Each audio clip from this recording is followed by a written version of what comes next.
मंगलमय मंगल करण वीतराग विज्ञान नमो ताहि जाते भये अरहंतादि महान करि मंगल करि हो महा ग्रंथ करण को काज जात मिलै समाज सब पावै निज पद राज पावै निज पद राज।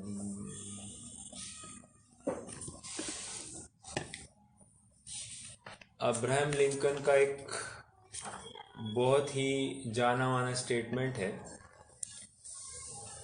A person can fool other person sometimes. दूसरा statement, A person can fool many persons many times या all the times. A person, तीसरा statement, A person can fool all persons या all people sometimes, but a person can't fool all people all the times. मैं फिर से 4 statement बताऊंगा। A person can fool some people sometimes, एक। दूसरा, a person can fool all peoples all the times. Okay? Sorry, some people all the times. तीसरा, a person can fool all people sometimes. और चौथा, but he can't fool all people all the times. ये इतना कहने की बात हमको इसलिए पड़ी है क्योंकि हम यहाँ पर परंपरा में पंडित साहब ने जो प्रश्न उठाया है शंकाकार के माध्यम से कि परंपरा में कहीं ना कहीं मिलावट हुई होगी, तो आप उसको आगे चला रहे हैं, ये नहीं चला रहे, ये हम कैसे प्रमाण माने। और उसी सिलसिले में ये जो अभी अब्राहम लिंकन की जो स्टेटमेंट्स बताई, ये उसी सिलसिले में है। मतलब एक आदमी किसी और को कभी कभी ठग सकता है। ऐसा भी हो सकता है कि एक आदमी किन्हीं आदमियों को हर बार ठगता होगा। फिर ऐसा भी एक कंडीशन है कि एक आदमी बहुत सारे या अनेक आदमियों को कभी कभी ठग सकता है, लेकिन ऐसा कभी भी नहीं होता कि एक आदमी सभी आदमियों को सदा काल ठगे। ओके, तो क्योंकि कहीं ना कहीं कोई ना कोई जागृत होता है और परंपरा तोड़ता ही तोड़ता है। हमने देखा कि कषायवश यह जीव असत्यार्थ पदों को पहचान लेगा, कषायवश लिखे गए असत्यार्थ पदों को पहचान लेता है और परंपरा चलने नहीं देता है। क्योंकि मोती के उदाहरण में देखें तो मोती की झलक मिलती नहीं है। वैसे ही यदि पदों की बात देखें तो पदों का प्रयोजन भाषित नहीं होता है, अर्थात प्रयोजन वितराग विज्ञानमय नहीं होते हैं, या फिर वो प्रयोजन में राग का घटना दिखाई नहीं देता है।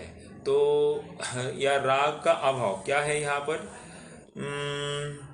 कषाय का मिटना और लौकिक कार्य का घटना ये दिखाई नहीं देता, तो वो बराबर पकड़ा जाएगा और इसलिए परंपरा चलेगी नहीं। और यद्यपि ये निकृष्ट काल है, निकृष्ट काल होते हुए भी कोई न कोई ज्ञानी जागृत होता है और वो गलत परंपरा को चलने नहीं देता है, क्योंकि निकृष्ट काल में मिलावट के या जैनाभास बहुत हुए हैं। ये पंडित साहब भी यहाँ पर स्वीकार कर रहे हैं। ऐसा होते हुए भी कोई गलत परंपरा को बढ़ने नहीं देता है। आइए अब दूसरे प्रकरण में वो कह रहे हैं कि ठीक है, कषाय से नहीं कर रहा है जीव, लेकिन है तो अभी छद्मस्त जीव ना, क्षयक्षम ज्ञान का धारी जीव है। तो फिर ऐसा जीव, उसको किसी बात का असत्यार्थ ही जानना हुए, तो उस केस में आपकी ये बात प्रामाणिक है, ये कैसे हम माने। और उसी के लिए फिर पंडित साहब ने तर्क दिया कि फिर से परंपरा से सर्वप्रथम जो गणधर देव है वे साक्षात तीर्थंकर की वाणी सुनते हैं, और स्वयं गणधर देव, और इसलिए तीर्थंकर तो सर्वज्ञ ही है। पहले इसमें वे वीतरागी है ऐसा कहा, गणधर भी वीतरागी और साधुगण भी वीतरागी है। अब यहाँ पर कह रहे हैं कि गणधर सम्यक ज्ञानी है, और अरहंत परमात्मा या तीर्थंकर ये तो सर्वज्ञ ही है, उनका तो सम्यक ज्ञान है और सब कुछ प्रत्यक्ष देखते जानते हैं। और गणधर भी समोशरण में साक्षात सुनते, इसलिए उनके ज्ञान में कोई खोट होगी ऐसा प्रतीत नहीं होता है। उनके अनुसार ही आचार्य आदि लिखते हैं। ओके, गणधर लिखते नहीं है, गणधर तो सूत्रबद्ध रचना करते हैं, और उनके अनुसार आचार्यादिक लिखते हैं। अब आचार्यादिक में हमने देखा कि आचार्यादिक में गृहस्थ भी आ सकते हैं और आचार्यादिक भी आ सकते हैं, और वहाँ पर लिखने का कारण क्या कहा, वे यथा योग्य सम्यक ज्ञान से युक्त है। कल सोनाली भाभी ने बहुत अच्छा प्रश्न पूछा था कि सम्यक ज्ञान तभी कहलाएगा जब उसका श्रद्धान यथार्थ हो। तो श्रद्धान यथार्थ नहीं है तो इसको सम्यक ज्ञानी हम कैसे कहे। तो एक आपको एक छोटा सा उदाहरण दूं और फिर आगे बढ़ते हैं। जैसे नाटक समयसार, नाटक समयसार स्वयं पंडित जी कहते हैं कि मैंने जो नाटक समयसार लिखा वो मिथ्यात्व अवस्था में लिखा, अर्थात निश्चयाभास की अवस्था में लिखा है। और जब उन्होंने पंडित रूपचंद जी के माध्यम से गोमटसार की वाचना सुनी और उससे गुणस्थान अधिकार जब उन्होंने समझा, तो उनकी मति ठिकाने पर आई, और उसके पश्चात उन्होंने साध्य साधक द्वार, गुणस्थान अधिकार आदि आदि परिशिष्ट में उनके नाटक समयसार में जोड़ लिए। ये उससे बड़ा प्रमाण क्या होगा कि जो लिखा गया था वो यथार्थ क्यों था, क्योंकि उन्होंने ऊपर की परंपरा के अनुसार लिखा था। उन्होंने कहा भी है कि पांडे राजमल जिन धर्मी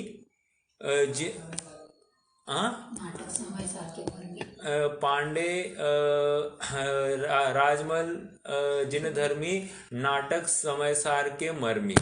तो वही बात है, क्योंकि उनके अनुसार लिखा था इसलिए इनकी बात में खोट नहीं, भले ही ये सम्यक ज्ञान से युक्त नहीं कहलाएंगे, श्रद्धा अपेक्षा हो, क्योंकि लिखा तो है उनके अनुसार, इसी को ये न्याय की तरफ से अपन देखेंगे सम्यक ज्ञान से युक्त है। ओके, क्योंकि उन्होंने उनके अनुसार लिखा, अपनी बुद्धि नहीं चलाई या अपना अलग से कुछ मंतव्य वहां पर नहीं डाला, और इसलिए वे सही रहे। ओके, हालांकि निश्चय व्यवहार की परख उनको बाद में आई तो उन्होंने परखा और उसमें कोई भी खोट मिला नहीं है। ओके, तो ये एक बात हमको समझनी कि यथा योग्य सम्यक ज्ञानी मतलब जो निश्चय व्यवहार की संधि को अच्छे से समझता हो, जिसको मुख्य गौण की व्यवस्था का अच्छे से ज्ञान हो, और सभी अपेक्षाओं का, जिन वचनों की सभी अपेक्षाओं का अच्छा मर्म जिसने समझ लिया हो, उसकी बात यहाँ पर सम्यक ज्ञान के अर्थ में लेना। क्योंकि हमको दूसरे का सम्यक ज्ञान चेक करने का हमारा सामर्थ्य नहीं है, और यदि ऐसा नहीं है तो फिर हम किसको किसको परखे, और हम शास्त्र पढ़े या नहीं पढ़े, उनके सम्यक ज्ञान को ही देखते बैठेंगे तो हम शास्त्र कब पढ़ेंगे। ओके, तो ये बात आई। देखो, एक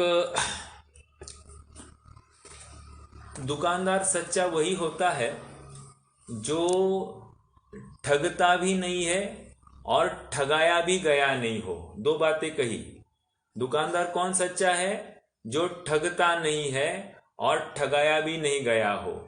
ठगता क्यों नहीं होगा? क्योंकि कषायवश ठगेगा। अब जिसकी कषाय नहीं है वो ठगेगा क्यों?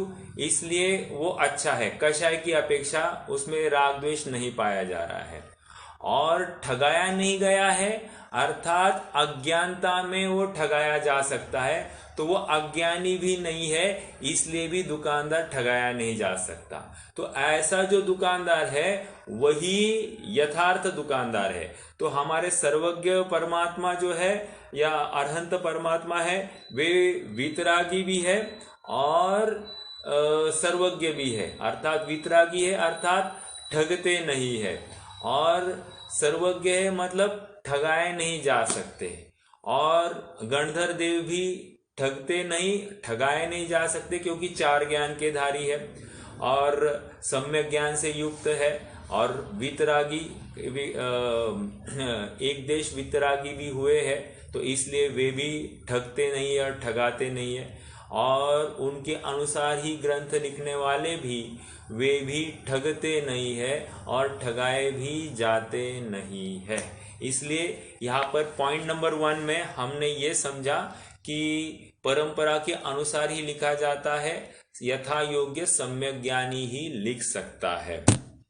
ओके,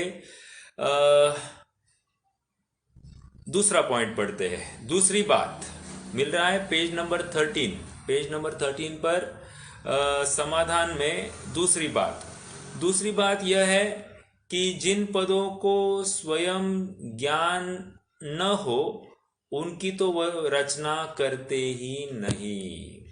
ओके, अब जो छद्मस्त जीव है, एक्चुअली छद्मस्त में हमको दो जीव देखने चाहिए।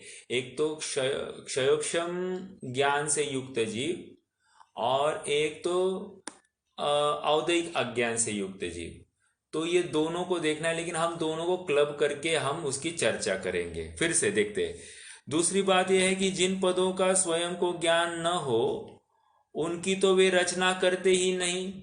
मतलब मान लीजिए औदैहिक अज्ञान है तो वे रचना ही नहीं करेंगे, क्योंकि उनको पदों का ज्ञान नहीं है।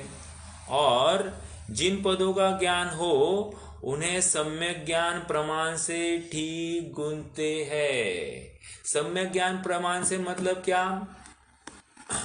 यहाँ पर स्वानुभव प्रत्यक्ष तो लगा लेना, या फिर स्वानुभव मतलब मुझे ऐसा ही प्रतीत होता है या अन्य प्रकार से प्रतीत होता है, इतनी बात। तो यहाँ पर कह रहे हैं कि सम्यक ज्ञान प्रमाण से ठीक गूंजते हैं। इसलिए प्रथम तो ऐसी सावधानी में असत्यार्थ पद गूंथे जाते नहीं। मतलब इतनी सावधानी होगी तो असत्यार्थ पद गूंथे ही नहीं जा सकते हैं। और अब देखो, now there is a possibility, एक पॉसिबिलिटी कह रहे, और कदाचित स्वयं को पूर्ण ग्रंथों के पदों का अर्थ अन्यथा भी भाषित हो। प्रोबेबिलिटी है भाषित हो, अन्यथा ही भाषित हो, तथा अपनी प्रमाणता में भी उसी प्रकार आ जाए तो उसका कुछ सारा नहीं है। अर्थात उनको ऐसा ही लगे, उन्होंने ग्रंथों का अर्थ अन्य प्रकार से ही ग्रहण किया और उनको प्रमाणता में निर्णय करने में ऐसा ही भाषित हो, तो क्या करना? तो उसमें कोई वश नहीं, वो तो गलत ही लिखा जाएगा, ऐसा स्वीकार कर रहे हैं। लेकिन आगे इमीडिएटली कह रहे परंतु मतलब ही इज ऑब्जेक्टिंग, परंतु ऐसा किसी को ही भाषित होता है। मतलब some people only feel like this, okay? सबको तो नहीं होता है। all people, बहुत जनों को नहीं लगता है, बहुलता में नहीं लगता है, कुछ कुछ को ऐसा लगता है। जैसे हमने अब्राहम लिंकन की जो स्टेटमेंट सुनी थी, some people can fool some people sometimes, some people can fool all people all the times, sorry some people all the times.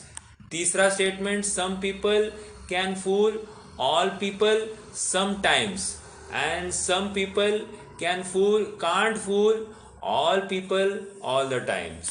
ये चार स्टेटमेंट, तो यहां पर देखो वही बात आ रही है, परंतु ऐसा किसी को ही भाषित होता है, सबको तो नहीं। समझ में आया? सबको तो नहीं भाषित होता, किसी किसी को भाषित होता है। इसलिए कंक्लूजन, इसलिए जिन्हें सत्यार्थ भाषित हुआ हो वे उसका निषेध करके परंपरा नहीं चलने देते। समझ में आया? ये चलने नहीं देंगे। देखो जैसे अंग्रेज हमको ठग रहे थे, कितने दिन ठगा?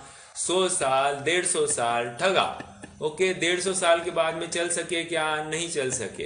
तो इस प्रकार कभी ना कभी उनका पर्दाफाश होता है और वे हमको ठगाए, हम उनसे ठगाए नहीं जाएंगे। उसी प्रकार यहाँ पर कह रहे कभी ना कभी, ये हर बार नहीं ठगाएंगे, एक दिन उनका झूठ खुलता ही खुलता है। ओके, इसलिए परंपरा आगे नहीं चलती है, ये यहाँ पर कह रहे हैं। आगे मैं जी इनका अर्थ नहीं समझ रहा थोड़ा। हाँ, ये कदाचित स्वयं को पूर्व ग्रंथों के पदों का अर्थ अन्यथा ही भाषित हो, मतलब वो ग्रंथ में ही अन्यथा लिखा है या इसको भाषित अन्यथा हो रहा है? इसको गलत इंटरप्रिटेशन हुआ है। इस ग्रंथ में तो सही है ना? हाँ, ग्रंथ में सही है, लेकिन इसको गलत इंटरप्रेट हुआ है और इसने ऐसा ही गलत इंटरप्रिटेशन एक तो कहा है या तो लिखा है, दो बातें लगाएंगे। तो यहाँ पर तो लिखने की मुख्यता से बात चल रही है, तो ये अब लिखने बैठा है, इसने गलत इंटरप्रेट करके लिखा है, ऐसा कह रहे हैं। तो इससे क्या होगा? लिखने से परंपरा ज्यादा विपरीत हो जाएगी। बोलने से इतनी परंपरा खराब नहीं होती है जितनी लिखने से होती है। क्यों? बोला गया तो इन्हें गिने 50-100 लोग सुनते हैं, लेकिन लिखा गया तो हजारों लाखों लोग पढ़ते हैं, तो वो बहुत लंबे तक पहुंचती है बात, इसलिए उसमें परंपरा चल सकती है, ऐसा कह रहे हैं। और वो क्या है, उसका कुछ चारा नहीं है? हाँ, मतलब क्या? उसका चारा नहीं, मतलब अभी किसी को विपरीत भाषित हुआ तो वी आर हेल्पलेस, कुछ भी नहीं हो सकता इसमें। मतलब वो तो अभी उसने गलत इंटरप्रेट किया है, तो गलत ही लिखने वाला है, तो इसमें हम कुछ नहीं कर सकते।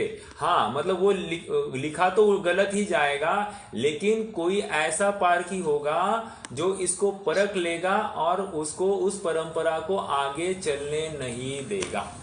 मतलब उन्होंने कहा कि परंपरा टूट जाएगी, आगे नहीं बढ़ेगी, ये ऐसा। अच्छा भाई।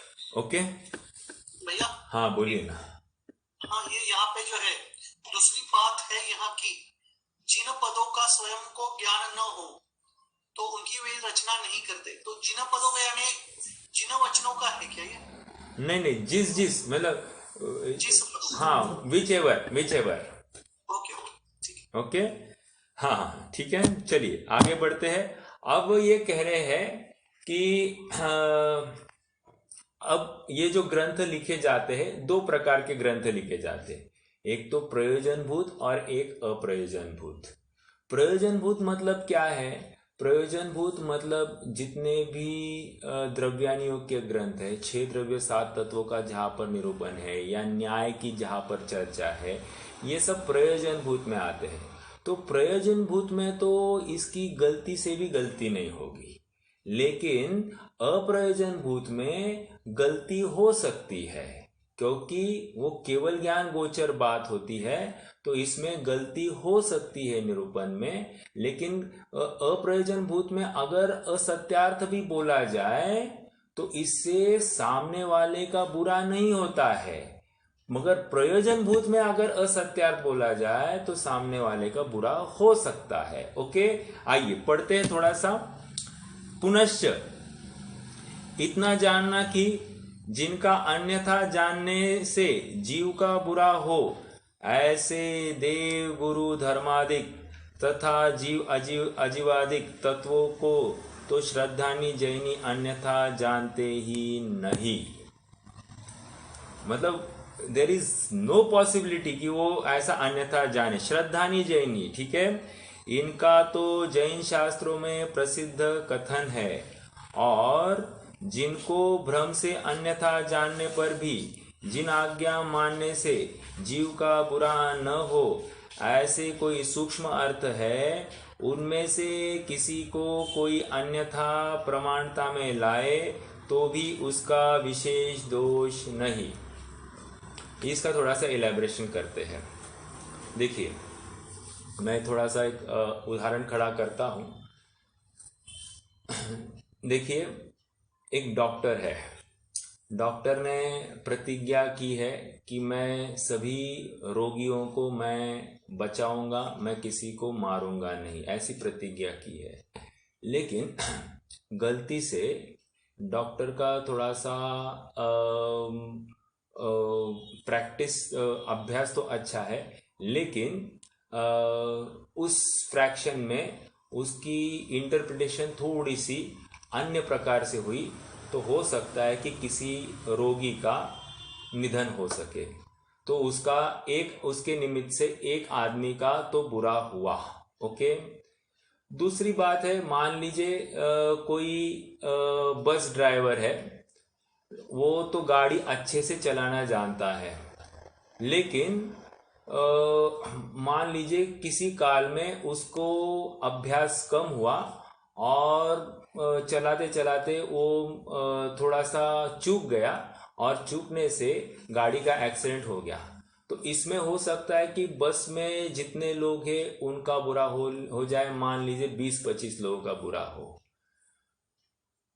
आगे कह रहे हैं कि मान लीजिए कोई एरोप्लेन का पायलट है, उससे कोई चूक हो जाए तो 400-500 लोगों की जान को खतरा हो सकता है।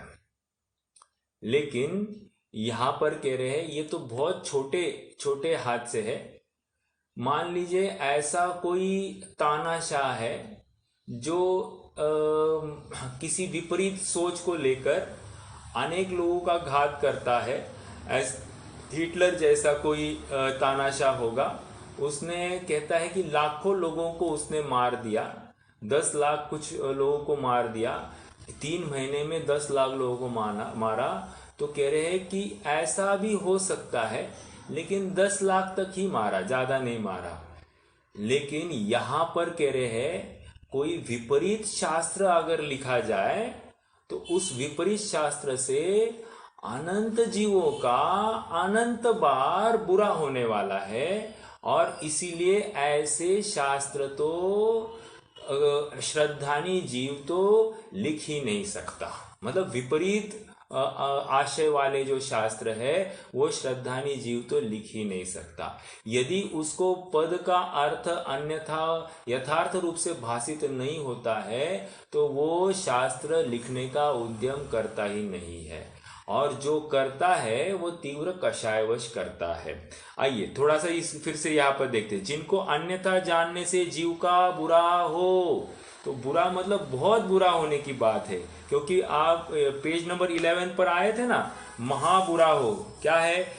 जिस असत्य रचना से परंपरा अनेक जीवों का बुरा महाबुरा हो और स्वयं का ऐसी महाहिंसा के फलस्वरूप नर्क निरोध में गमन करना पड़े, ऐसा महाविपरीत कार्य तो क्रोध मान माया लोभ अत्यंत तीव्र होने पर ही होता है। तो वहां पर महाबुरा कहने का तात्पर्य इतना है कि अनंत जीवों का इसमें घात या उनका बुरा होना निश्चित है। इसलिए ऐसा कार्य ये श्रद्धानी जीव के माध्यम से नहीं होता है। जिनको अन्यथा जानने से जीव का बुरा हो, ऐसे देवगुरु धर्मादिक तथा जीव अजीवादिक तत्वों को तो श्रद्धानी जैनी अन्यथा जानते ही नहीं। मतलब 6 द्रव्य 7 तत्व न्याय या निश्चय व्यवहार, ये सब वे यथार्थ रूप से जानते। तो प्रयोजनभूत शास्त्र में कहीं भी चूक नहीं हो सकती। ओके, इनका तो जैन शास्त्रों में प्रसिद्ध कथन है। और जिनको भ्रम से अन्यथा जानने पर भी जिन आज्ञा मानने से जीव का बुरा न हो, ऐसे कोई सूक्ष्म अर्थ है, उनमें से किसी को कोई अन्यथा प्रमाणता में लाए तो भी उसका विशेष दोष नहीं। इसका एक उदाहरण देता हूं। मान लीजिए कि प्रकरण आया कि सर्वार्थ सिद्धि के देवों की संख्या कितनी, तो उसका जवाब दिया मनुष्यनियों से त्रिगुना सप्तगुना वा, मतलब मनुष्यनियों से 3 गुना अथवा 7 गुना है। तो वहां पर धवल में वीरसेन स्वामी वो प्रकरण लिख रहे थे, तो वीरसेन स्वामी को प्रश्न पूछा शंकाकार ने कि आपको क्या लगता है। तो कहता है, उन्होंने जवाब दिया कि हमको तो परंपरा से ऐसी बात आई है, अब हमारी अज्ञानी जीव की या मंद बुद्धि की इतनी सामर्थ्य नहीं है कि हम ये कथन सही है और ये गलत है ऐसा कहने का हमारी सामर्थ्य नहीं है। इसलिए हम तो जैसा हमको आया है 2 आचार्य परंपराओं से, वैसा हम भी कहते हैं। तो कहने की बात, कोई सूक्ष्म अर्थ का अन्य प्रकार से कहना हो, इससे ज्यादा बुरा नहीं होता। ज्यादा बुरा नहीं होता के लिए मैं थोड़ा सा और एक एग्जांपल दूं। वो तो एक सामान्य था कि आचार्य परंपरा ही 2 रूप से आई, लेकिन ऐसा भी हो सकता है कि मैं कहने में कह दूं कि मेरू पर्वत 1,00,000 योजन का है, और कि कहीं पर आया है, शास्त्र में आया 1,40,000 योजन का है। तो इसमें 1,00,000 योजन और 1,40,000 योजन में फर्क आया, तो कहते हैं कि इससे किसी का बुरा नहीं होगा। तो अप्रयोजनभूत बात है ना, किसी का बुरा नहीं होगा। या फिर ऐसा कहे कि त्रस नाली जो है वो 13 राजू प्रमाण है, और कोई कहे नहीं नहीं कुछ कम 13 राजू है, और कितना कम है वो भी बताए। तो इससे ये इतनी हीनादिक बात से किसी का ज्यादा बुरा नहीं होगा।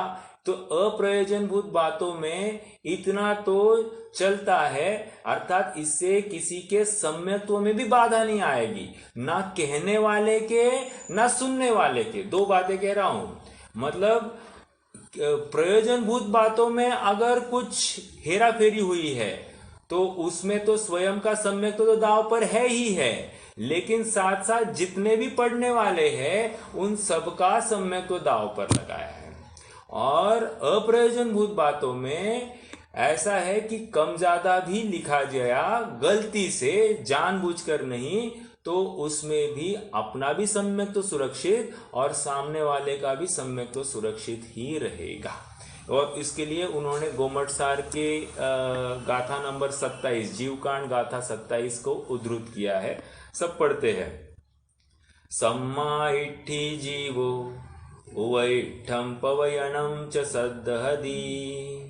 सद्दहदी असद्भावम अजानमाने गुरु नियोगा।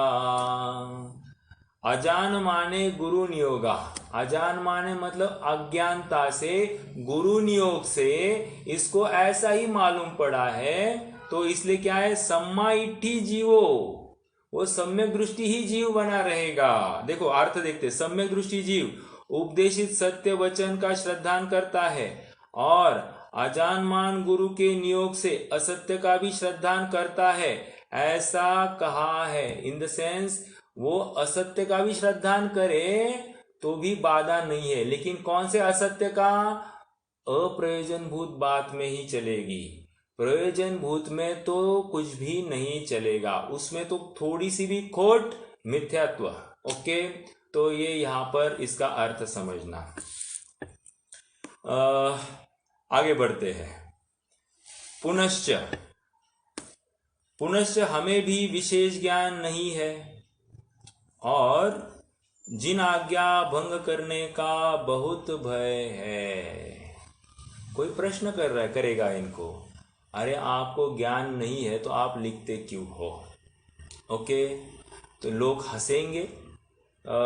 ये पंडित साहब ने सम्यक ज्ञान चंद्रिका की पीठिका में लिखा है, आप कहते हो कि आप अल्प बुद्धि के धारी है, तो आप शास्त्र क्यों लिखते हो?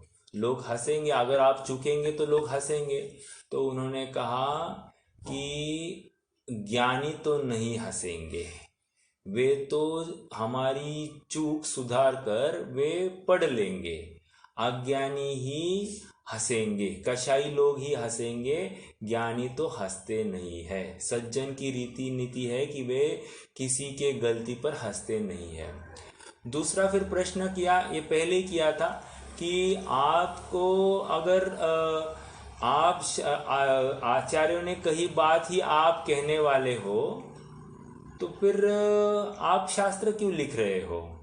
और यदि आप अपनी लिख रहे हो तो आप वैसे ही जिन वचन नहीं लिख रहे हो, तो प्रयोजन क्या है? तो कह रहे कि हम आचार्य की बात कहेंगे, हम अपनी बात नहीं करेंगे। लेकिन आचार्य की बात भी संस्कृत प्राकृत में है और हम उसको देश भाषा में लिखने वाले, इसलिए सरलता से लिखेंगे तो हमसे जो हीन बुद्धि के धारी जीव है उनको पढ़ने के लिए आसानी हो जाएगी, या उनको भी जिन वचन समझने के लिए आसानी हो जाएगी। देखो, यहाँ पर हमें भी विशेष ज्ञान नहीं है और जिन आज्ञा भंग करने का बहुत भय है।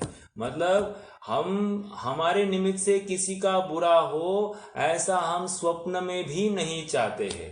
कितनी जिम्मेदारी है लिखने वाले के ऊपर, ये हमको समझना चाहिए। ऐसा ही किसी ने कलम उठाई और लिखना चालू कर दिया, ऐसा नहीं है। इसको आंखों में तेल डालकर फूक फूक कर हमको एक एक वचन को लिखना चाहिए। समझ में आ रहा है? परंतु इसी विचार के बल से ग्रंथ करने का साहस करते हैं। इसलिए इस ग्रंथ में जैसा पूर्व ग्रंथों में वर्णन है वैसा ही वर्णन करेंगे। नाउ इज कमिटिंग कि हम वैसा ही वर्णन करेंगे जैसे भगवान ने या परंपरा से, जैसे यथार्थ परंपरा से आगे चला है उसके अनुसार। एक प्रसंग आपको बताऊं। ब्रह्मचारी भाई रायमल जी ने एक जगह पर एक नोट लिखी है। भूधरदास जी ने एक प्रश्न संग्रह ऐसा एक बुक लिखी थी, तो उसकी वाचना पंडित जी, मतलब पंडित टोडरमल जी और सभी विद्वानों के बीच में हुई थी। और पंडित जी ने पढ़ा उस समय में, मतलब पढ़ा इन द सेंस सुना, सब कुछ सुना। और उन्होंने कहा कि इस प्रश्न तक, मान लो 50 प्रश्न है तो 20 प्रश्न तक सब ठीक है, लेकिन इसके 20 प्रश्न के आगे आगम से बातें मेल नहीं खाती है, तो सुधीजन विचार करे। क्या कहा, क्या लिखा है? नोट लिखिए वहां पर, सुधीजन विचार करे। ऐसा ब्रह्मचारी रायमल जी ने एक अपनी इसमें कथानक में लिखा है। कहने की बात इतनी है कि ज्ञानी जीव गलत परंपरा को चलने नहीं देते हैं। यहाँ तक ही बात आती है शास्त्रों में कि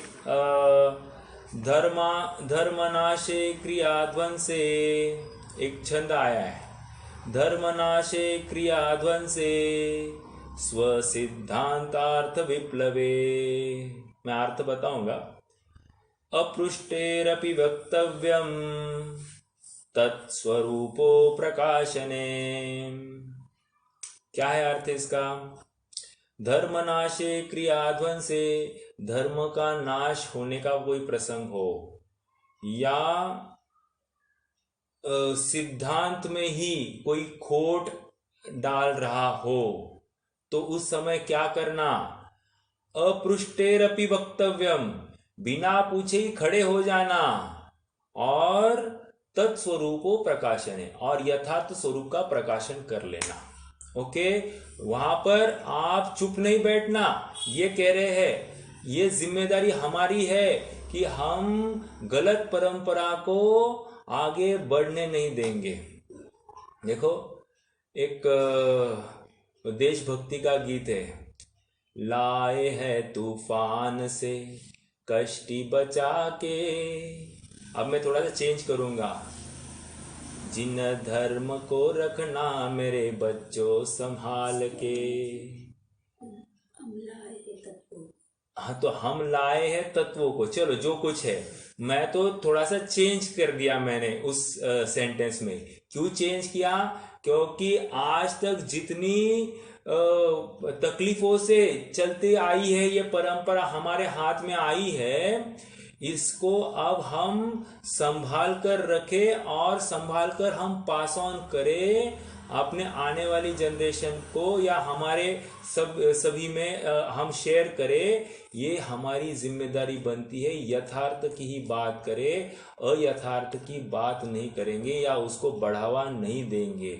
जहाँ पर गलती है वहाँ पर हम बात रखे ही रखे।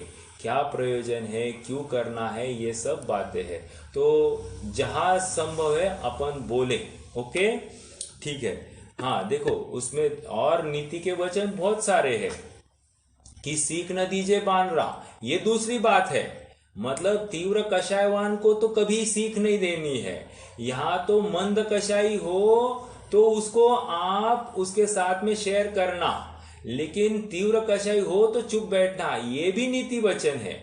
तो हर प्रकार से हमको बातों को समझना है और आगे बढ़ना है। और एक बात बताओ, देखो प्रयोजनभूत बातों में तो कोई प्रॉब्लम नहीं है। वहां तो प्रयोजनभूत बात में तो कोई भी गलती स्वीकार ही नहीं है। अप्रयोजनभूत बात में निश्चित रूप से वहां पर भले ही थोड़ा सा मतभेद हो, लेकिन मनभेद नहीं होना चाहिए। दो बातें कहता हूं, मतभेद चल सकता है, मतभेद अच्छा है क्योंकि सबको समझने का, विचार करने का अवसर रहता है। लेकिन मनभेद होगा तो कटुता होगी, कषाय होगी, और ये जैन धर्म के ह्रास के लिए कार्यकारी होगा। समझ में आ रहा है? इसलिए मतभेद नहीं होना।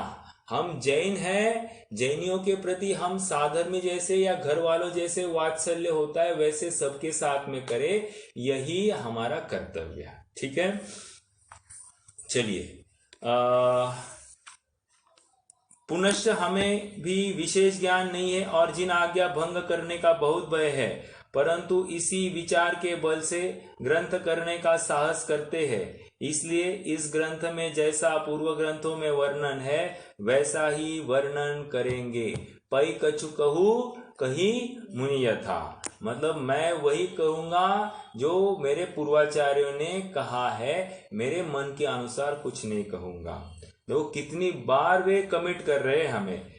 अथवा कहीं पूर्व ग्रंथों में सामान्य गुण वर्णन था, उसका विशेष प्रकट करके वर्णन यहाँ करेंगे। गुण मतलब समझने में थोड़ा सा कम था, तो उसको मैं विशेष रूप से यहाँ पर कहूंगा। इस प्रकार वर्णन करने में मैं तो बहुत सावधानी रखूंगा।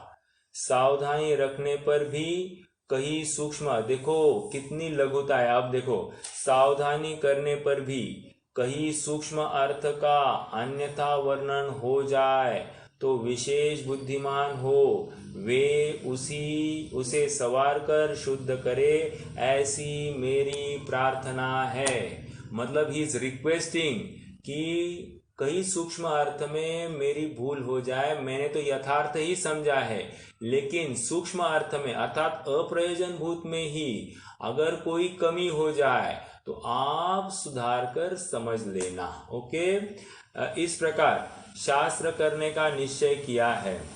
अब यहाँ कैसे शास्त्र वाचने सुनने योग्य है तथा उन शास्त्रों के वक्ता श्रोता कैसे होने चाहिए उसका वर्णन करते हैं। तो अब तक जो बात आई है, अब तक इन्होंने देव और गुरु की चर्चा की। देव कैसे होते हैं, सच्चे देव, और सच्चे गुरु कैसे होते हैं।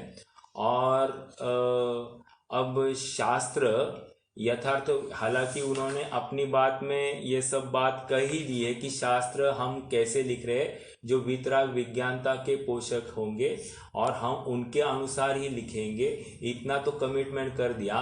लेकिन अब ये हमको भी समझा रहे हैं कि सच्चे शास्त्र की निशानी क्या है और हम कैसे परखे सच्चे शास्त्रों को। तो इसलिए देव और गुरु की चर्चा हो गई, अब शास्त्र की चर्चा ये करते हैं कि शास्त्र कैसे होने चाहिए। थोड़ा सा पढ़ते हैं। वांचने सुनने योग्य शास्त्र। जो शास्त्र मोक्ष मार्ग का प्रकाश करे वही शास्त्र वांचने सुनने योग्य है। दो बातें कह रहे हैं, मतलब वाचना और सुनना दोनों वैसे देखा जाए तो एकार्थवाची है, लेकिन यहाँ पर वाचने सुनने योग्य शास्त्र कहे हैं। देखो सम्यक ज्ञान के कारण में वहाँ पर जिनोपदेश ये बात आई है। तो जब जिनोपदेश कहते हैं तो उसमें लिखे हुए ग्रंथ भी समझना, मतलब पढ़ने की भी बात आती है, इसलिए वांचने की भी बात आई है और सुनने की बात है। ये एकार्थवाची, दोनों एक जिनोपदेश के रूप में ही है। सुना भी जाता है तो जिनोपदेश ही सुना जाता है और पढ़ा भी जाता है तो जिनोपदेश ही पढ़ा जाता है। ओके, तो जो शास्त्र मोक्ष मार्ग का प्रकाश करे वही शास्त्र वांचने सुनने योग्य है, क्योंकि जीव संसार में नाना दुखों से पीड़ित है। इसका थोड़ा सा अर्थ करते हैं। देखो, मान लीजिए कि कोई जीव है और वो बहुत ही प्रतिकूलता में चल रहा है और निरंतर उपसर्ग ही उपसर्ग आते हैं, निरंतर ऐसे खर्चे हो जाते हैं कि उसका भले ही कमा रहा है लेकिन वो उसके आजीविका के अनुसार उसका खर्चा नहीं है, ज़्यादा ही हो रहा है, तो वो बहुत त्रस्त हुआ है यूँ कहिए, या घर वाले उसके अनुकूल नहीं है इसलिए भी बहुत त्रस्त है, ऐसा कुछ होगा। तो कह रहे हैं कि अब ऐसा जीव यहाँ पर शास्त्र सुनने आ जाए तो उसे क्या उपदेश दिया जाए? क्या उसे ये उपदेश दिया जाए कि तुम इस प्रकार पैसे कमाओ तो तुम ज़्यादा पैसे कमाने लगोगे या उसे ये उपदेश दिया जाए कि तुम घर वालों के साथ में इस प्रकार ट्रीट करो तो तुम्हारे घर में शांति होगी? तो वो कह रहे कि ऐसा उपदेश ये जिनोपदेश नहीं होगा। क्यों? ये बातें तो सांसारिक बातें हैं और वो ऑलरेडी उनसे पीड़ित है, तो पैसे कैसे कमाना ये ऑलरेडी उससे, भले ही उसके अभिप्राय में उसके प्रति सुख बुद्धि है, लेकिन यहाँ पर आकर तुमने उसकी सुख बुद्धि को और पुष्ट किया तो आपने उसका क्या हित किया? तो इसलिए कह रहे कि क्योंकि जीव संसार में नाना दुखों से पीड़ित है, तो पीड़ित है तो हमको उसको क्या सुनाना, हमको उसको जिनोपदेश ही पिलाना, ये कह रहे हैं। देखो समयसार में चौथी गाथा क्या है? सुध परिचिदा अनुभूदा सवस्वी काम भोग बंध कहा। क्या है आगे? एयत स्वलंबो नवरी न सुलहो विहतस्स। तो कह रहे हैं कि ये जो राग द्वेष और बंध की कथा है ये जीव ने अनेकों बार सुनी है, लेकिन मैं शुद्धात्मा हूँ ये बात उसने आज तक सुनी नहीं है, इसलिए मैं उसको उस एकत्व विभक्त आत्मा को ही दिखाऊंगा। फिर टीका में आचार्य अमृतचंद्र कहते हैं कि ये जीव उसको पैसे कैसे कमाना ये तो वैसे सिखाना नहीं चाहिए, लेकिन बहुत से लोग आपस में आचार्यत्व करते हुए दिखाई देते हैं कि पैसे कैसे कमाना, कैसे भोग भोगना आदि आदि के बारे में संसार वृद्धि के कितने जितने भी पहलू है उन सब में आचार्यत्व एक दूसरे को देवा लेवा करते हैं ऐसे अपने विचारों का। लेकिन कोई ऐसा नहीं दिखाई देता है कि उसको जिनोपदेश या तत्वोपदेश देकर उसको सुखी होने का यथार्थ मार्ग दिखाए। क्योंकि संसार मार्ग दिखाना अर्थात उसको दुख का ही मार्ग दिखाया आपने कौन सा उसका निहाल किया है? आपने तो उसका बुरा ही किया है। एक छंद है, बहुत अच्छा छंद है, मेरे पास चाल नहीं है लेकिन मैं छंद सुनाता हूं। राग उदय जग अंध भयो, सहज सब लोग न लाज गवाई। फिर से, राग उदय जग अंध भयो, ये 400 साल पुराना किसी कवि ने लिखा है, वो यहाँ पर मैं उद्धृत करूं। बहुत ही अच्छी मार्मिक बात है। राग उदय जग अंध भयो, सहज सब लोग न लाज गवाई। सीख बिना नर सीख रहे, विषयादिक भोगन की सुधराई। समझ में आ रहा है? सीख बिना नर सीख रहे, विषयादिक भोगन की सुधराई। पहली लाइन में क्या कह रहे? राग उदय जग अंध भयो, मतलब ये जग जो है राग के उदय से अंधा हुआ है, रागांध हुआ है। और रागांध होने की वजह से क्या है? उसको कुछ भी यथार्थ नहीं दिखाई दे रहा है। और सहज सब लोगों ने लाज गवाई, सब लोगों ने अपनी लाज गवा बैठे हैं, अविवेकी हो बैठे हैं। और क्या है? सीख बिना नर सीख रहे हैं।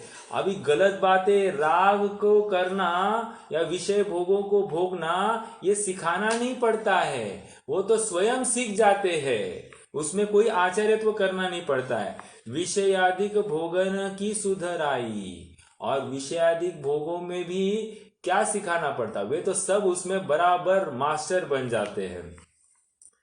तापर और रचे रस काव्य, का कहे तीन की निठुराई। मतलब और इसके ऊपर क्या करते हैं? कोई रस काव्य रचते हैं। रस काव्य मतलब विषय भोग के या श्रृंगार के ऐसे पद रचते हैं, तो इससे और वो उसमें ही प्रवृत्त होता हुआ दिखाई देता है। ओके, तो फिर से राग में ही प्रवृत्ति होते हुए कोई काव्य लिखता है। अंध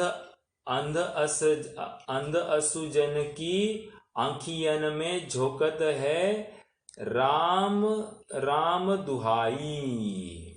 तो ये कह रहे हैं कि इनके लिए तो पहले ही अंधे हो गए हैं, अब थोड़ा सा कुछ दिखाई दे रहा था वो भी दिखना बंद हो गया, क्योंकि उनकी आंखों में धूल झोंकी जा रही है। मतलब इन काव्यों के माध्यम से जो कुछ और इनको विषय में पोषण किया जा रहा है, इनको अब कुछ भी दिखाई नहीं देता है, पूरे विषयों में ही इनको तल्लीन किया जाता है। मुझे तो इतना कहना है कि संसार में नाना दुखों से पीड़ित है, और पीड़ित है इसीलिए ये जिन वचन सुनने आया है। यदि सुखी होता तो यहाँ नहीं दिखाई देता, यहाँ बैठा है, ये उसी का प्रतीक है कि मैं दुखी हूँ, ये स्वीकार करके ही यहाँ पर बैठा है। भले ही वो नहीं कहे कि मैं दुखी हूँ, लेकिन मुझे सुखी होना है ऐसा भी यदि कहे तो उसका नास्तिपरक बात यही है कि मैं दुखी हूँ, ये उसने स्वीकार किया है, तभी तो जाकर वो यहाँ पर बैठने के लिए प्रेरित हुआ है। आइए, यदि शास्त्र रूपी दीपक द्वारा मोक्ष मार्ग को प्राप्त कर ले तो उस मार्ग में स्वयं गमन कर उन दुखों से मुक्त हो। देखो यहाँ पर रूपक दिया है। रूपक मतलब शास्त्रों को दीपक की उपमा दी जा रही है। दीपक क्या करता है? मार्ग को प्रकाशित करता है। अब मार्ग को प्रकाशित करने पर क्या है? उस पथिक को मात्र उस मार्ग पर चलना है, उसको और अलग से कुछ करना नहीं है। क्यों? क्योंकि मार्ग तो ऑलरेडी अवेलेबल है, बस अभी ये अंधा हो गया है या इसकी इतनी सामर्थ्य नहीं कि ये उस मार्ग को देखे, तो शास्त्र के माध्यम से वो उस मार्ग को एनलाइटन करता है, प्रकाशित करता है। ओके, यदि शास्त्र रूपी दीपक द्वारा मोक्ष मार्ग को प्राप्त कर ले तो उस मार्ग में स्वयं गमन करे। अंडरलाइन द वर्ड स्वयं। उसको कोई चलाएगा नहीं, उसको स्वयं चलना पड़ेगा। स्वयं गमन कर उन दुखों से मुक्त होता है, अर्थात वो दुखों से मुक्त होता है। सो मोक्ष मार्ग एक वीतराग भाव है। इसलिए जिन शास्त्रों में किसी प्रकार राग द्वेष मोह भावों का निषेध करके वीतराग भाव का प्रयोजन प्रकट किया हो, उन्हीं शास्त्रों का वाचना सुनना उचित है। उन्होंने फिर से कह रहे, पहले भी बात कहे, पहले तो कह ही आए थे, अब यहां पर भी फिर से कह रहे हैं कि जिन शास्त्रों में राग द्वेष पॉइंट नंबर 1 और दूसरा मोह भाव का निषेध करके वीतराग भाव का प्रयोजन प्रकट किया हो, उन्हीं शास्त्रों का वाचना उचित है। यहाँ पर याद रखना, राग द्वेष का अर्थ चारित्र मोह लेना। ओके, और मोह भाव का अर्थ यहाँ पर दर्शन मोह लेना या श्रद्धा की अपेक्षा लेना। ओके, फिर से राग द्वेष का अर्थ यहाँ पर चारित्र मोह लेना। अब राग का पोषक क्या हो सकता है? जैसे श्रृंगार आदि की बात पड़े तो इसमें क्या है, राग की ही पोषण होती है। और दूसरा द्वेष मतलब युद्ध आदि की बात करें तो उसमें द्वेष की बात होती है, ये चारित्र मोह जनित होगी। और मोह भाव मतलब यहाँ पर विपरीत श्रद्धान की बात है, अतत्व श्रद्धान की बात है। ये जैसे तत्व है, जैसे वस्तु का स्वरूप है, वैसा नहीं जानता हुआ अन्य प्रकार से जानता है, विपरीत रूप से जानता है, उसको यहाँ पर मोह भाव के रूप में लेने हैं। ओके, मोह भाव का निषेध करके वीतराग भाव का प्रयोजन प्रकट किया हो, उन्हीं शास्त्रों का वाचना सुनना उचित है। मतलब वाचने सुनने योग्य शास्त्र भी यहाँ पर बता रहे कि उनका लेबल क्या होता है, उनकी परख क्या होती है। ओके, देखो राग द्वेष की बातें है, कोई थोड़ा सा इसको इलेबोरेट करे। जैसे राग या द्वेष, कोई भरत चक्रवर्ती और बाहुबली ने झगड़ा किया था, ये उदाहरण प्रथमानुयोग से पढ़ के कोई कहे उन्होंने भी झगड़ा किया था, तो हम करें तो कौन सी बड़ी बात है। तो उसको समझाया जाता है कि ये उन्होंने झगड़ा किया, ये कोई आदर्श बात नहीं है, ये अनुकरणीय नहीं है। एक बात, यदि वो उदाहरण इसलिए दिया गया है क्योंकि उन्होंने झगड़ा करके एक ने दीक्षा ली थी और दूसरे ने थोड़े काल पश्चात उसने भी दीक्षा ली थी, तो इसलिए उन्होंने युद्ध करने के पश्चात दीक्षा ली थी। अब आप दोनों जो झगड़ा कर रहे हो, वो आप दोनों में से कौन दीक्षा लेने के लिए तैयार है? कहने की बात, दूसरे की द्वेष की कथा देख सुनकर हमको उसमें से विपरीत भाव नहीं निकालना, उसमें से यथार्थ भाव निकालना, ये पढ़ने वाले की जिम्मेदारी होती है। ओके, तो शास्त्रों में किसी प्रकार राग द्वेष मोह भाव का निषेध करके वीतराग भाव का प्रयोजन प्रकट किया हो, उन्हीं शास्त्रों का वाचना सुनना उचित है। अब अपने भी शास्त्रों में राग द्वेष के प्रसंग आएंगे, लेकिन उनमें से यथार्थ निकालना ये भी अपना ही कर्तव्य है, और उसके अनुसार ही उनको समझकर उसमें से वीतराग भाव ही निकालना है। देखो, राग द्वेष और मोह भाव का निषेध का एक ही नाम दिया है, वीतराग भाव। ओके, और उस वीतराग भाव में यथार्थ श्रद्धान भी गर्भित कर लेना। ओके, तथा जिन शास्त्रों में श्रृंगार भोग कुतूहल आदि का पोषण करके राग भाव का, हिंसा युद्धादि का पोषण करके द्वेष भाव का, और अतत्व श्रद्धान का पोषण करके मोह भाव का प्रयोजन प्रकट किया हो, वे शास्त्र नहीं शस्त्र है। क्योंकि जिन राग द्वेष मोह भावों से जीव अनादि से दुखी हुआ, उनकी वासना जीव को बिना सिखलाए ही थी और इन शास्त्रों द्वारा उन्हीं का पोषण किया। भला होने की क्या शिक्षा दी, जीव का स्वभाव घात ही किया, इसलिए ऐसे शास्त्रों का वांछना सुनना उचित नहीं। यहाँ पर एक शब्द आया, वे शास्त्र नहीं शस्त्र है। शस्त्र कहकर वे इस बात को ये दिखा रहे हैं कि शस्त्र जिस प्रकार हमारे किसी की गर्दन काटने में समर्थ हो जाता है, किसी के अंगों का छेद करने में समर्थ हो जाता है, उसी प्रकार ये शस्त्र रूपी शास्त्र ये हमारे मोक्ष मार्ग को काटने में समर्थ हो है। इसलिए हमको ऐसे शास्त्रों का अभ्यास नहीं करना चाहिए। तो कोई कहे कि लेकिन ये यथार्थ है या अयथार्थ है, ये हम कैसे समझे? तो समझने के लिए बस इतना ही है कि उसमें राग द्वेष का पोषण नहीं होना चाहिए। जहाँ जहाँ राग द्वेष का पोषण होगा हमको वे पढ़ने नहीं चाहिए, उनका अनुमोदना तक नहीं होती है। तो कोई कहे किसी और ने पढ़े थे, मतलब जैसे विद्वानों ने पढ़े होंगे, अभी पंडित साहब ने पढ़े होंगे कि नहीं पढ़े होंगे? पढ़े थे, लेकिन इस श्रद्धा पूर्वक पढ़े थे कि वहाँ क्या जानकारी है, वहाँ क्या कहा है, इतना समझने की बुद्धि से पढ़े थे। श्रद्धा की बुद्धि से नहीं पढ़े थे या मेरे लिए हितकारी है ऐसा समझकर नहीं पढ़े थे, तो उसमें कोई दोष नहीं आता है।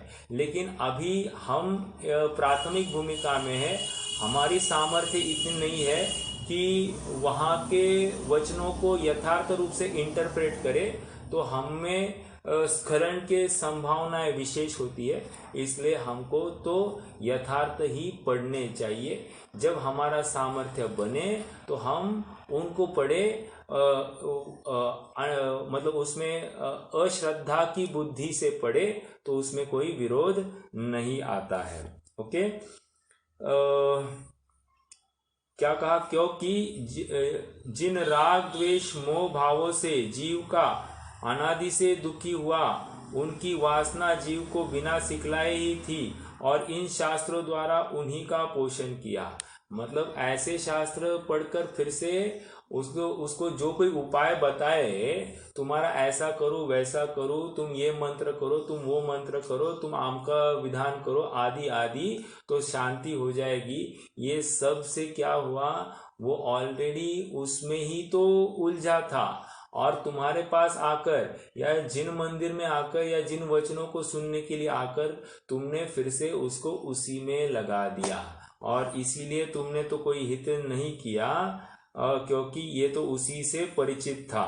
जीव का स्वभाव घात ही किया, इसलिए ऐसे शास्त्रों का वाचना सुनना उचित नहीं है। यह वाचना सुनना जिस प्रकार कहा उसी प्रकार जोड़ना, सीखना, सिखाना, विचारना, लिखाना आदि कार्य भी उपलक्षण से जान लेना। मतलब वाचना सुनना, जैसे स्वाध्याय के 5 अंग बताए हैं, वहाँ तो वाचना, पृच्छना, अनुप्रेक्षा, आमनाय और ध्यान, उपदेश ये 5 दिए है ना। तो वही बात है, उपदेश ये सब यथार्थ का ही देना, अयथार्थ का नहीं देना, बस उतनी बात है। मान लीजिए कोई हमको पूछने आए मैं क्या करूं, तो हमको उसको कहना चाहिए तुम तो धर्म मार्ग में प्रवृत्ति करो। सुखी होने का उपाय ये साधन नहीं है। साधन होते हुए भी कोई दुखी दिखाई देता है और साधन नहीं होते हुए भी कोई सुखी दिखाई देता है, तो साधन ये सुख की निशानी नहीं है। उल्टा साधनों की हयाती में बहुलता से लोगों को आकुलता ही बनी रहती है, इसलिए साधन दुख की निशानी नहीं है। और यहाँ पर एक बात कह रहे हैं कि तुम्हें उन विषयों को हटाना नहीं है, उन विषयों को देखकर तुम्हें जो राग द्वेष हो रहे थे उन राग द्वेष के अभाव करने की बात चल रही है। मतलब क्या, कोई कहेगा कि मेरी पत्नी अनुकूल नहीं है, बच्चा अनुकूल नहीं है, या आदि आदि, या मेरे संयोग अनुकूल नहीं है, तो उसको समझाया जाता है कि ये अनुकूल और प्रतिकूल की जो कल्पना है तुम्हारी अपनी स्वतंत्र अपनी मनगढ़ंत है, और तुम्हारी उस मनगढ़ंत कल्पना के अनुसार कार्य होता हुआ नहीं दिखाई देता है, इसलिए तुम्हें आकुलता होती है, और ये आकुलता तुम्हारे राग द्वेष की निशानी है। तो प्रॉब्लम तुम्हारे सोच की है, प्रॉब्लम उन विषयों की या उन पदार्थों की नहीं है, और इसलिए पदार्थों को हटाना नहीं है, पदार्थों के प्रति तुम्हारी जो इष्ट अनिष्ट बुद्धि है और जिसको लेकर तुमको राग द्वेष होता है, उस बुद्धि को ठीक करना है। और उस बुद्धि को ठीक करने के लिए तुम पदार्थों को जैसा है वैसा जानो, अपने परिणामों को उज्जवल करो, अपने यथार्थ वस्तु स्वरूप को समझो, तो तुम्हारा कार्य हो जाएगा। देखो, मुझे अगर मेरे सर में दर्द है और मेरे लड़के को दवाई दे तो काम नहीं होगा। प्रॉब्लम क्या है कि मैं लड़का मेरे विपरीत चल रहा है, ये मैंने देख लिया, लेकिन प्रॉब्लम मेरी है ना, मुझे वो भाषित हो रहा है ना, तो फिर लड़के में कुछ करना नहीं है, करना मुझे मुझ में है। समझ में आया? जैसे आपको बताऊं, ये स्वतंत्रता का आंदोलन जो चला, वहाँ गांधी जी ने अंग्रेजों को कुछ नहीं किया। गांधी जी ने जो कुछ किया वो स्वयं में किया। जैसे उन्हें असहकार्य कर दिया। असहकार्य मतलब उन्होंने भोजन सत्याग्रह के लिए उन्होंने भोजन का त्याग कर दिया, अनशन का अवलंबन ले लिया। तो अनशन कर लिया तो बस उन्होंने स्वयं को दंडित किया, तो अपने आप अंग्रेज जागरूक हो जाते और वे समझ जाते अगर इनको कुछ हो गया तो ये देशवासी हमको नहीं छोड़ेंगे, इसलिए ये फटाफट गांधी जी को जो कुछ कहते थे वे उसका स्वीकार कर लेते थे। कहने की बात यह है कि हमको बाहर में कुछ नहीं करना है, हमको तो हम में चेंज लाना है, अपने आप बाकी सब बातें यथार्थ हो जाएगी। All the things are at their own place. It's only the mind that makes hell of heaven and heaven of hell. ये बात हमेशा याद रखना। हम बाहर में कुछ बदलाव नहीं करेंगे, हम जो कुछ बदलाव करेंगे हम स्वयं में बदलाव करेंगे, तो अपने आप हमारे कार्य यथार्थ हो जाएंगे, हम वहाँ पर सुख की ही प्राप्ति करेंगे। आज हमने वाचने सुनने योग्य शास्त्र का भी वैसे एक संक्षेप में देख लिया, आज थोड़ा सा फास्ट लिया है। अपन अब अगले बार से वक्ता का स्वरूप चालू करेंगे। सोमवार के दिन अपन वक्ता का स्वरूप चालू करेंगे। आज के लिए रुक जाते हैं। कोई प्रश्न है तो पूछ सकते हैं, नहीं तो जिनवानी स्थिति करेंगे। भैया, हाँ बोलिए। गोमर सर के शिवकांड गाथा में जो बताया है, हाँ, कि सम्यक दृष्टि जीव, हाँ, अजानमान गुरु के नियोग से असत्य का भी श्रद्धान करता है, हाँ, वो ये फिर उसके सम्यक में दोष नहीं आता है क्या इसकी वजह से? वही तो कह रहे हैं, ये किस में अजानमान गुरु नियोगे में यहाँ पर अर्थ ये समझना कि वो अप्रयोजनभूत बातों में श्रद्धान हुआ है। प्रयोजनभूत बात में तो चूक ही नहीं सकता है, क्योंकि सम्यक दृष्टि हुआ है, इसका मतलब वो प्रयोजनभूत में कैसे चूकेगा? 6 द्रव्य 7 तत्वों को यथार्थ रूप से समझता है, उसमें तो कोई भूल हो ही नहीं सकती। भूल कहाँ होगी? सूक्ष्म बातों में, जो इसकी भी पकड़ की नहीं है, ऐसे केवल ज्ञान गोचर में वहां पर पॉसिबली वो चूक सकता है। तो उसको लेकर इसको कोई दोष नहीं है, मतलब इसके सम्यक्त्व में भी कोई बाधा नहीं है, ऐसा कह रहे हैं। ठीक है, ओके, चलिए। इसके इनके अप्रयोजनभूत के परिणामों या उसके कुछ फल तो होंगे ना, क्या नहीं है? वो भी कुछ, उसका भी कुछ दोष नहीं है क्या? हाँ, देखिए ऐसा है कि अप्रयोजनभूत मतलब अब हम 6 ढाला को याद करें। जीवादि प्रयोजन भूत तत्व सर्धे तिनमाही विपर्यप्त। उन्होंने ये नहीं कहा जीवादि अजीवादि क्या है, खाली अप्रयोजनभूत तत्वों में विपरीत रूप से श्रद्धान करता है, उसके लिए ये दुखी नहीं है। ये भटका क्यों है? जीवादि प्रयोजनभूत तत्वों को यथार्थ रूप से नहीं जानने से ये भटका है। तो इसको लेकर उसको कोई भी दोष नहीं है, क्योंकि सबसे बड़ा पाप किसको लगता है? मिथ्यात्व आदि मतलब घाती कर्म को लेकर वहां पर उसको दोष आता है। तो ये मिथ्यात्व नहीं है। देखो औदैहिक अज्ञान जो है, यद्यपि ये बंध का कारण हो सकता है किसी अपेक्षा से, लेकिन इतना तीव्र बंध का कारण नहीं है जितना काशायिक अज्ञान है। समझ में आया? मतलब क्षाय शमिक अज्ञान जो है, जो वो बंध का कारण विशेष रूप से, औदैहिक अज्ञान ये बंध का कारण नहीं है। ये तो वस्तु उसको अभी तक पूर्ण रूप से प्रत्यक्ष भाषित नहीं हुई है, इतनी ही बात है। तो वो कोई भले ही दोष है, लेकिन मोक्ष मार्ग में बाधक कारण नहीं है। बाधक कारण मोक्ष मार्ग में एक क्षायक्षमिक अज्ञान है। तो मोक्ष मार्ग की अपेक्षा वो कथन समझना। ठीक है, चलिए रुकते हैं। ओम नमः। निज निधि